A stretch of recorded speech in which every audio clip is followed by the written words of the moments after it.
পার্বত্য চট্টগ্রাম জনসংহতি সমিতির অন্যতম নেতা দীপায়ন খিসা, দলিত নারী ফোরামের সাধারণ সম্পাদক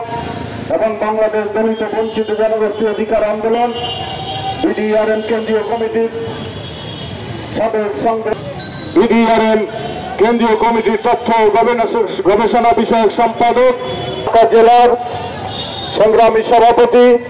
গগনলাল, সাধারণ সম্পাদক জনি দাস, আরো উপস্থিত রয়েছেন বিডিআরএম কেন্দ্রীয় কমিটির আন্তর্জাতিক বিষয়ক সম্পাদক তামান্না সিং বারাইক এবং পূজারানী দাস, দলিত নেত্রী, যিনি ইতিমধ্যে আপনারা দেখেছেন মিরিঞ্জিলা উচ্ছেদকালীন সময়ে যার বজ্রকণ্ঠ, সেই পূজারানী দাস উপস্থিত আছেন। আমাদের নেপালের 2